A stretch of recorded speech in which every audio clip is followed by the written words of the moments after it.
C'est hyper important à comprendre ces choses dont nous parlons ici. Avant de passer dans le matériel, avant de passer dans la dimension du témoignage, c'est-à-dire de la preuve. Et le témoignage est toujours visible. Le témoignage, ce n'est pas quelque chose d'invisible, c'est quelque chose, c'est quand les choses sont démontrées, quand les choses sont prouvées, quand les choses sont manifestées, quand les choses deviennent évidentes, les choses peuvent être touchées. Voilà, c'est ça, le témoignage, on entre dans cette dimension-là. Donc il y a un moment où dans ta vie, tu as besoin que les deux chérubins soient activés. C'est-à-dire les dimensions où maintenant ce que tu penses se prouve. Ce que tu penses, ça devient tellement clair que tu donnes l'ordre. Ce que tu penses, ça devient tellement clair que tu te mets en mode j'agis.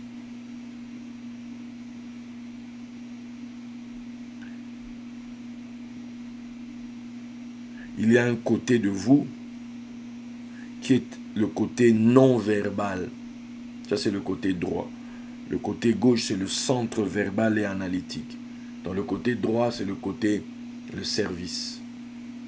Tu vois, on crée. Là-bas, on parle, là-bas, on truc. Là-bas, on structure. Ici, on fait. On vient accomplir. C'est hyper important de comprendre ça. Je vous avais dit aussi qu'il y avait ces deux, dans le 6, il y avait ces deux grands groupes de 3. On en avait parlé ici. Et si vous regardez bien, vous allez voir que le premier jour, c'est la lumière originelle et c'est connecté au 4e jour, qui est le premier jour du deuxième groupe de 3. Le deuxième jour, c'est le jour où on divise les eaux. Et c'est connecté au 5e jour, qui est le deuxième jour du deuxième groupe de 3. Là-bas, c'est là où on fait les monstres marins, etc., etc. Donc, on a les eaux d'un côté, et puis on a tous ceux qui doivent vivre à l'intérieur des eaux. Et puis on a d'un autre côté, le 3e jour du premier groupe, on a fait des arbres. Mais le 3e jour du deuxième groupe de 3, c'est là-bas qu'on fait les animaux et les hommes. L'homme est fait ce jour-là. Donc on compare l'homme à un arbre. Donc il y a une dimension où tu regardes quelqu'un, c'est un homme normal, mais il y a une autre dimension où cet homme-là, en fait, est censé être un arbre. Mais tant que tu n'as pas basculé de l'autre côté, tant que tu n'as pas échappé à la lumière des autres astres qui brillent déjà, tu ne pourras pas atteindre ta dimension pleine, que tu es censé être un arbre, que toi aussi tu es censé produire. Tu es censé produire du fruit, toi. Tu es censé être un arbre, que les gens viendront de partout pour trouver refuge sous ton ombre, se nourrir de tes fruits. Tu es censé être un arbre. Tu es censé découvrir que je suis un arbre de quoi au fait? Je suis censé être un arbre de quoi? Je suis censé... C'est ça en fait la destinée de l'homme. Ton utilité sur la terre, tu es un arbre. Tu es un producteur. Tu es un arbre et les arbres produisent selon les saisons. Tu es quel type d'arbre? Tu es censé produire quel type de fruits? Mais ça, si tu n'es que de ce côté-ci, le plus récent, tu es du côté de l'enfant et non du côté des matures, puisque le 7 est dans le deuxième, dans le groupe le plus ancien, ben, tu ne réalises pas ton impact dans le monde. Tu ne découvres pas ton véritable potentiel. Tu ne découvres pas ton véritable potentiel.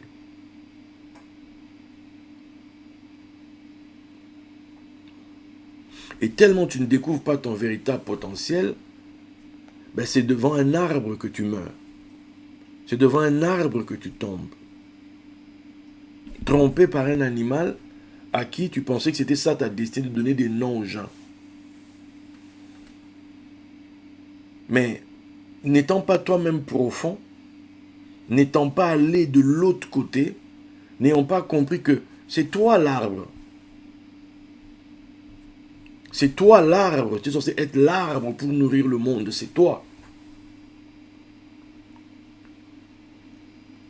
quand tu ne découvres pas ton véritable potentiel, quand tu ne creuses pas, quand tu ne passes pas au-delà des luminaires, quand toi-même tu ne te retrouves pas en présence de la lumière originelle, tu dépendras toujours de la lumière des autres. Tu dépendras de la lumière des autres. Mais quand tu comprends la lumière, la portion de la lumière qui est donnée, ce que je disais au début, la compréhension. Personnellement, comprendre tout ce qu'on nous dit là, en fait, il veut nous dire quoi? Tous les enseignements qu'il a donnés, tout ce qu'il nous dit depuis des années, il veut me dire quoi? Il veut me dire à moi quoi? Il faut qu'à un moment donné, que cette lumière brille au-dedans de toi. Et que tu comprennes que toi aussi, autant que lui, tu es censé être une étoile, une porteuse de lumière, un porteur de lumière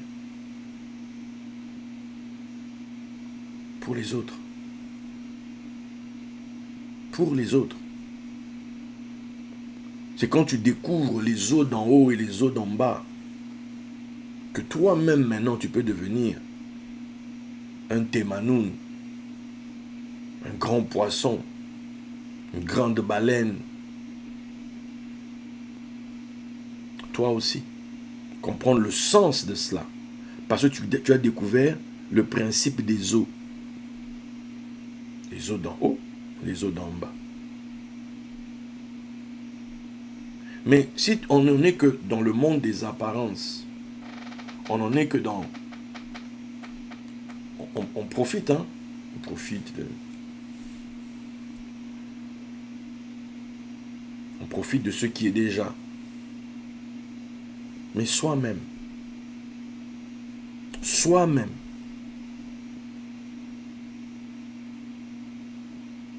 Quand tu donnes, quand tu sèmes,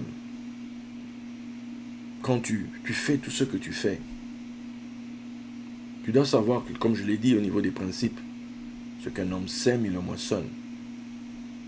Celui qui sème pour l'esprit, pour la révélation, il moissonnera la vie éternelle. C'est-à-dire quoi? L'expérience divine. L'expérience de la nature divine. L'expérience au-dedans de toi-même. Cette parole qu'il dit là, je veux en faire l'expérience pour moi-même. L'assurance qu'il a, qu'est-ce qui lui donne cette assurance?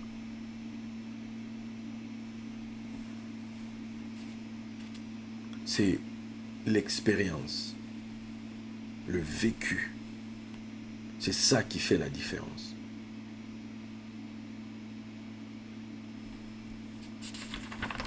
Les amis, je vous disais que aujourd'hui, j'ai eu une visitation formidable. J'ai vu les deux chérubins venir. Un s'occupait du en haut, un s'occupait de en bas. Et ils sont venus proclamer des bénédictions, proclamer l'activation des choses en fait. C'est un moment d'une immense joie. J'ai sursauté. Et puis après ça, je suis pris dans une autre vision. Je suis dans un lieu où on me donne la parole, je dois parler. Je me tiens devant les gens, c'est chez un père. Et je salue comme d'habitude. Je fais des petites blagues et puis je demande, j'ai combien de temps à partir de maintenant? Les gens me disent tel temps, tel temps. Et là, soudainement, ce que je vois de moi, je vois un homme investi de quelque chose, d'une autorité, investi d'une confiance, et qui à ce moment-là dit, voici le temps où Dieu maintenant se lève pour opérer des choses inouïes. Le mot c'est inouï. Dieu maintenant se lève pour faire des choses inouïes au milieu de son peuple. Des choses inouïes. À ce moment-là, la salle, l'endroit, ça part en tous les sens. Toutes les personnes sont déjà debout parce que une force les a fait. Et puis après, les gens sont projetés par terre. Ça part dans tous les sens. Même le Père est saisi par l'Esprit. C'est-à-dire que je suis en train de décréter des choses. Et la parole, c'était maintenant, Dieu va faire des choses inouïes. Je veux que tu notes ce mot. Parce que dans la vision, même ça a été écrit comme ça. Inouï, des choses inouïes. En français, inouï, ça veut dire des choses dont on n'a pas entendu. Tu vois? In auditus, ça vient du latin in auditus. Je vais lire ce que j'ai écrit. Inouï, caractéristique de ce qui n'a jamais été entendu, vu, entrepris ou fait auparavant, et qui présente un aspect incroyable ou extraordinaire. Sans exemple. Il n'y a pas eu d'exemple avant, tu vois.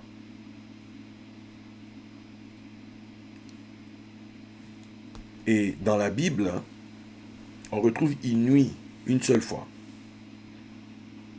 C'est dans Nombre 16, 30. Nombre 16, 30. Mais si l'Éternel fait une chose inouïe, si la terre ouvre sa bouche pour les engloutir avec tout ce qui leur appartient et qu'ils descendent vivants dans le séjour des morts, vous saurez alors que ces gens ont méprisé l'Éternel. C'est le seul verset où il y a le mot inouï. Vous voyez, la terre qui ouvre sa bouche. Est-ce que quelqu'un peut penser que la terre peut ouvrir sa bouche? Le mot hébreu qu'il y a ici, c'est Beria. Beria, c'est Bet, Resh, Yod, Aleph, He. Beria. Ce mot signifie en réalité une création, une nouvelle chose, une merveille. Inouï, Beria, c'est une création, c'est une nouvelle chose, c'est une merveille. Et forcément, ça me fait penser à 2 Corinthiens 5, 17. Si quelqu'un est en Christ, il est une nouvelle création. Donc en fait, il est une Beria. En fait, il est une chose inouïe. Quelqu'un qui est en Christ, c'est une chose inouïe. C'est quelque chose, il n'y a pas d'exemple avant, en fait. Il n'y a pas un exemple avant. Souvent les gens sont, non, moi je voudrais avoir un exemple avant de croire. Non, non, non, il n'y a pas d'exemple avant. C'est-à-dire, ce que Dieu va faire avec toi sont des choses que l'œil n'a point vues, sont des choses que l'oreille n'a point entendues, sont des choses qui n'étaient pas montées dans ton cœur. Avant toi, il n'y avait pas ça. Les genres de choses que Dieu maintenant va accomplir, là, parce qu'on entre dans la phase des choses inouïes. C'est ça maintenant que Dieu déclenche. J'ai appelé cet homme pour lui... Vous savez, quand j'ai cette vision, j'étais couché. J'étais couché, mes amis. C'est-à-dire, je tremblais de tout mon corps. Je suis sorti de la vision, je tremblais. Il faut penser à JP quand il était saisi par l'esprit au château. J'ai pris le téléphone pour que je n'oublie pas que je dise à la personne ce que j'ai vu. Pendant que je lui parlais, je tremblais de tout mon corps dans le lit. Je tremblais.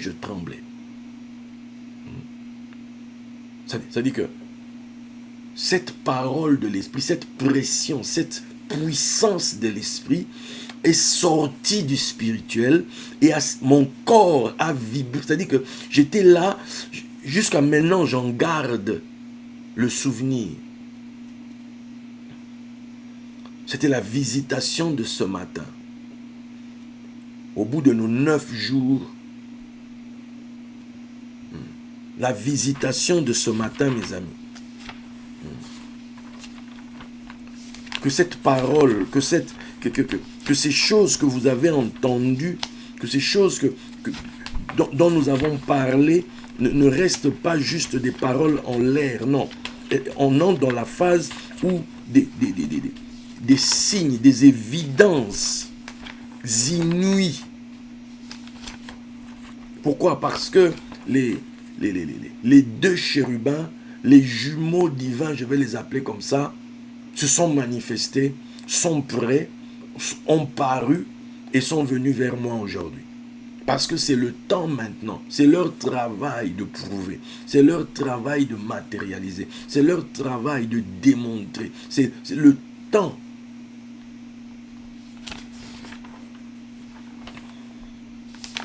de la démonstration. Le temps, mes amis. Et on va finir sur ça, puisque nous le savons, que quand les enfants d'Israël sortent d'Égypte, et aujourd'hui, c'est le dernier jour, c'est le jour de la traversée, en fait, la traversée. Et puis, quand il y a la traversée, Myriam chante avec les autres. Myriam, la prophétesse, chante ce que Dieu a fait, parce qu'il y a eu la traversée. Cette sortie d'Égypte, on nous dit qu'ils sont sortis avec l'or et l'argent. Et la tradition dira qu'en fait, ils sont sortis avec leurs montres, leurs horloges. Ils sont partis avec ça. On avait dit que ça signifiait donc qu'ils reprenaient contrôle de leur temps. Le temps revenait entre leurs mains.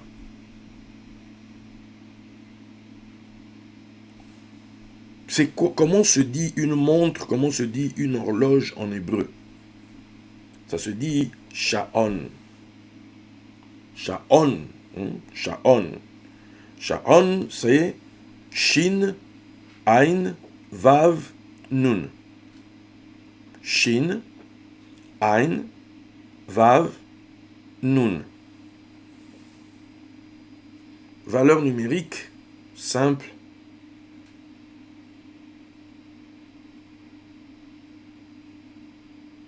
« 68, si j'ai bien compté.